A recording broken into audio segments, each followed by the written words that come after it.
Fonètica de la llengua catalana 8. El consonantisme 2. Els fonemes consonàntics com a entitats aïllades. Hola! En aquest tutorial tractarem els fonemes consonàntics com si es tractés d'unitats aïllades. En realitat això no passa mai. Els fonemes formen part de seqüències fòniques i per tant mai no apareixen sols.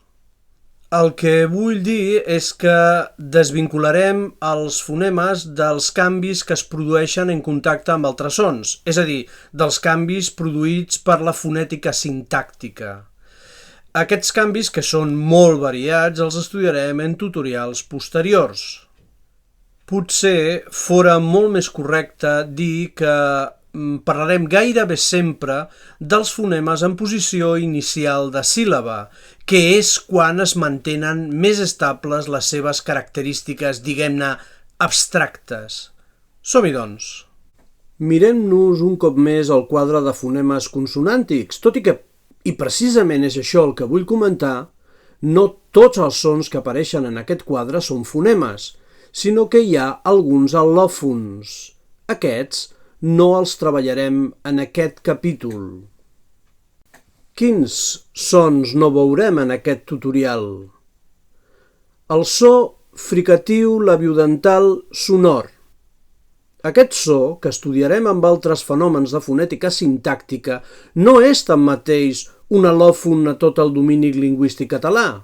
Hi ha zones en què té la naturalesa de fonema, distintiu per tant, però és un fonema en regressió fins i tot en aquestes zones i, doncs, l'estudiarem com a fenomen de fonètica sintàctica.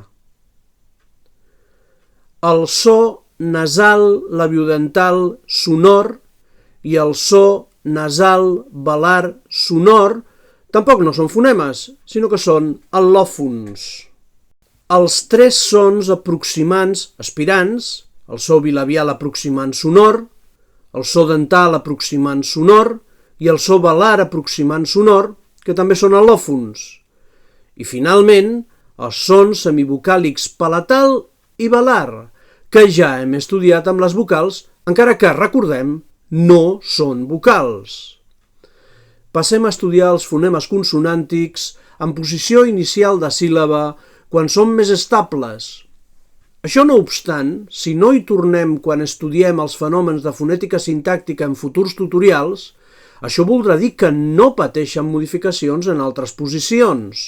Definirem cada fonema, representarem el seu símbol afi i en posarem un exemple. Sons oclusius. So bilabial oclusiu sord. Poc. So bilabial oclusiu sonor. Bé. So dental oclusiu sord. Tant. So dental oclusiu sonor. Dit. So velar oclusiu sord. Qui. Casa. So velar oclusiu sonor. Gat.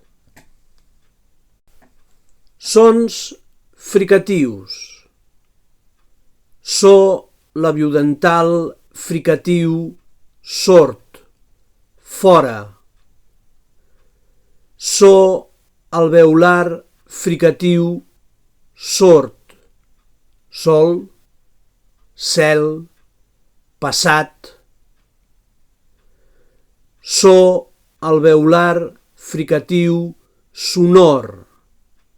Zel, desar. So palatal fricatiu sord. Xou, peix. So palatal fricatiu sonor. Joventut. General. Sons africats. So alveolar africat sord. Potser. So alveolar africat sonor 13. So palatal africat sord despatx boig. So palatal africat sonor mitjó metge.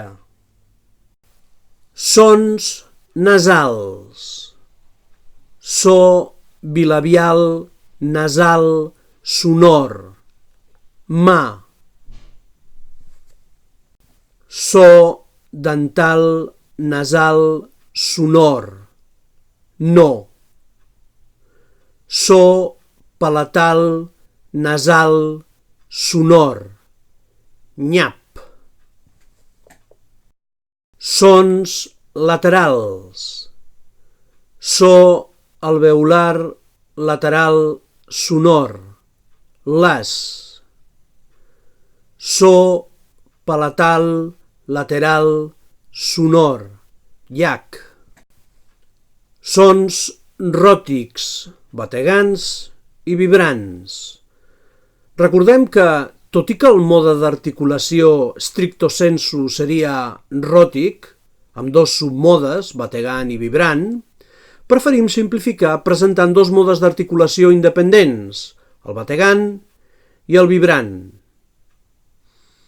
So alveolar bategant sonor, pera, treball. So alveolar vibrant sonor, roca, corró, arbre. Aquests són els fonemes consonàntics en la seva versió més estable, que és, com ja he dit, la deposició inicial de síl·laba, encara que no en tots els casos. En tutorials següents veurem les transformacions que pateixen aquests fonemes per causa de la fonètica sintàctica. A reveure!